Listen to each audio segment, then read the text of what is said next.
Earlier tonight, the North Charleston NAACP hosted a town hall event and encouraged African American and Latino community members to share stories of excessive force and racial profiling by the North Charleston Police Department. News 2's Matt Alba was there, joins us live in the studio. Matt, who shared their stories tonight?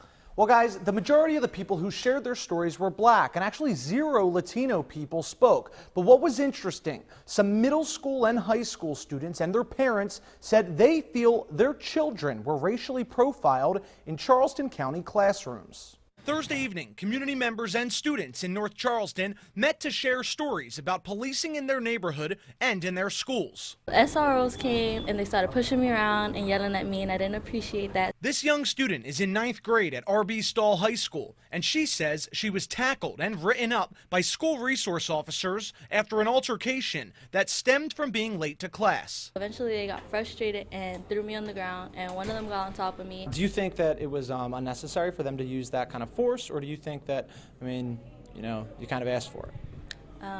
No, because I didn't touch them or nothing. I was yelling, but it didn't have to result for them to throw me on the ground and arrest me. This 8th grade student says back when he was in 5th grade, he scratched another student with a pencil sharpener. His family says he was arrested and charged with assault. I wish it wasn't. I wish it would have never happened. I'll go down that way. His family members spoke in front of a large crowd tonight in North Charleston, and they say he's on the school-to-prison pipeline because of the charges he faced as a young student. That was a situation that will impact him for the rest of his life. The executive director of the South Carolina American Civil Liberties Union says minorities on the street and minority students in the classroom are facing the same problems. And it's the school-to-prison pipeline, and it's just, we're seeing it in the communities and we're seeing it in the schools, and we want to help our youth be in a better position when they get older. Many members of the community told civil rights organizers from the NAACP, the National Action Network, and the ACLU something needs to change within the North Charleston Police Department, and soon. From what we're hearing